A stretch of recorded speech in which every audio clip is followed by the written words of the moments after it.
Hi, this is Meredith Lego, and I'm doing a series of videos on channeled teachings from Ascended Master Hilarion.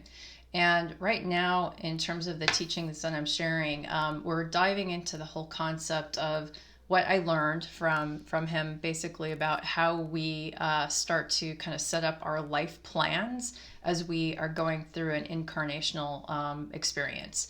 And basically, just kind of setting this up, we're basically energy that's constantly in motion. We're consciousness. And so consciousness is always going to look for a way to experience through sort of fractalizing itself into individual manifestations.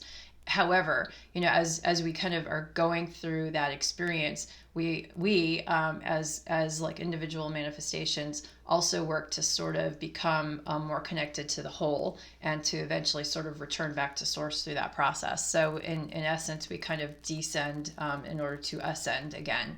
And I think humanity as a collective consciousness is really, on a journey that's working on the ascension process.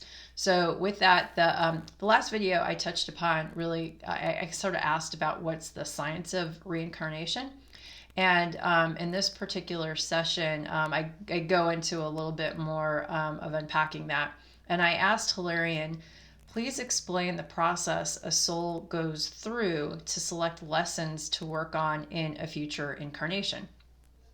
Um, so the answer that I got was a soul at the time of choice must determine the most meaningful lessons or journey needed to grow and move ever closer to the understanding of I am and unity consciousness.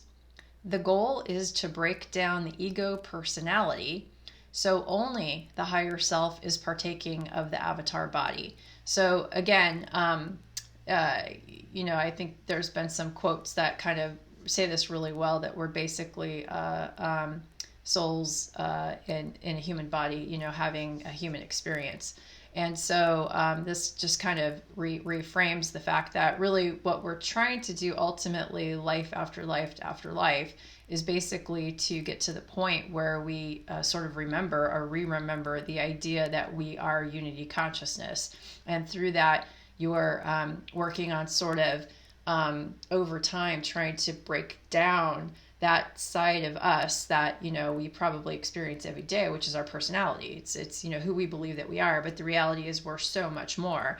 And I think much of our society doesn't really teach us to believe that we're more than just our personality or our ego. And so that's really the goal of this experience and this sort of holographic kind of learning school that we're in, is to break down that ego personality, and so that really the higher self, if you will, is really starting to be the individual that you are, so that you are who you are and you know yourself. So he goes on to say that where fear abounded, now none exists. Where hate was present, it is replaced by love and compassion.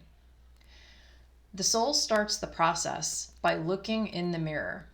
A process, before I kind of go on there, so in the last video, essentially, after the transition into death, you're basically have the ability to sort of, you're kind of re-given the codes to re-remember much of what is veiled from us every time we come into a kind of a physical incarnation.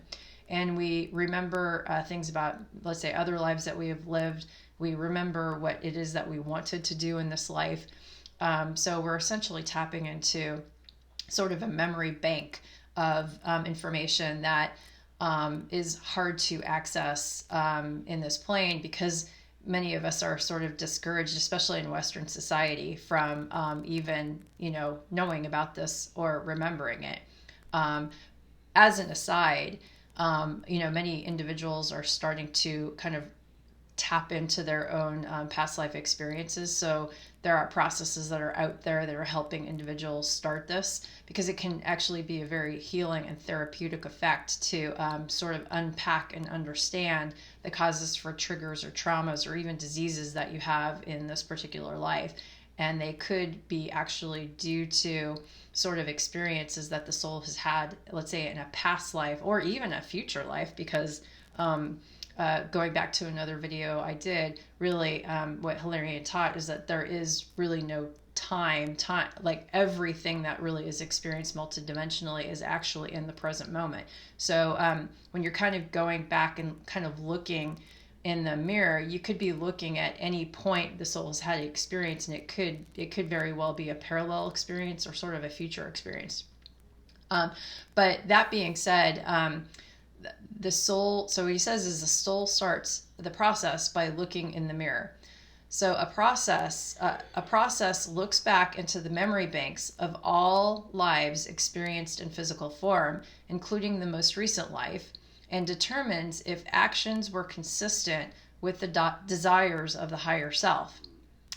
Now that's interesting, if actions as opposed to thoughts or intentions. So if the actions were consistent with the desires of the higher self. And I think this sort of reiterates the thought that it's so important, especially in the physical plane, to essentially, if you have an intention and if you have an emotion, the idea of sort of taking that to action becomes important here. And that's really going back to the video that I did on gender energies, the idea of sort of blending together the intention and the actionality of that intention. So if any gaps exist between the aspiration or intention and the actual life experienced in the third dimension, a decision is made to close the gap with another life experience. The process is to increase the connection or integration of the higher self into the physical body. During incarnation, a being always has the free will choice to become the higher self or follow the egoic personality path. So I think what he's saying here is that so ultimately, kind of the point of the game, I guess you could say, or the learning school that we're in, is a couplefold. One is to really understand that we are kind of one being or one unity consciousness. Two is that ultimately you want to kind of move through experiences that ultimately help sort of lower the evolutionary process, lower the entropy, of the evolutionary process and make it more efficient. And that really is sort of intentions and vibrations that are more associated with the emotion that we would consider to be like love or completeness or oneness. So that's sort of the opposite of kind of emotions associated with fear or hatred or depression or apathy. And then three is really to start to realize that you are the higher self, so that you can start being exactly what your higher self essentially wants to be. And when you do that, you essentially are going through a process where your personality ego is really letting go. And that's very hard to do because that ego personality is really was sort of put into place, I think, in the evolution of humanity to act as a protection guard, especially when we were kind of earlier in our evolution and just trying to like survive. But we're sort of at a point where most of the survival is that, in work situations, and, stress becomes the trigger. So there's a bit of that going on, but ultimately we're essentially trying to let go of sort of the fear that might drive us in day-to-day scenarios. And when you do that, you have much more ability to sort of find more of a kind of neutral spot or a 0 point within your kind of balancing of energies within your heart, and then essentially within your emotion as well. And then essentially you have the ability to have a stronger connection to your direct higher self, and then be able to truly execute what it is that your higher self wants to do. Now, I actually had a future channeling, which I'm going to get into in the future, that Hilarion did, that was brilliant in terms of him talking about the process of letting go. And the idea of sort of letting go to the direction of what your higher self wants to do is not an easy process. I struggle with it all the time. But at least the first ability is just getting attuned to recognizing when you've got a signal coming in from your higher self saying, this is the direction you want to go. and following it and not second guessing it. Because usually, and I find myself doing this all the time, when you second guess it, that is your ego, your personality sort of getting in the way. So why is this important? Because ultimately, one of the sort of lessons of our whole reason for incarnating is getting to that point where we sort of realize that, hey, we're part of this bigger consciousness. Love really is the answer, or kind of working in union. And finally, that when you start to do that, you actually start to be consciousness itself, as opposed to sort of the ego side that is kind of protecting us. So that was kind of interesting.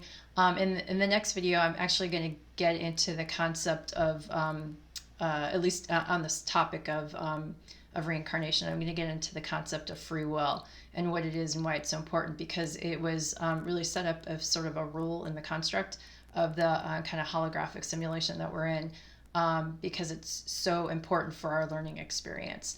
So with that, I'm going to sign off, at least for this video. And if you like the content, again, encourage you to subscribe to the channel and then sign up for any notifications for future videos that I would post. Thanks, and have a great rest of your day.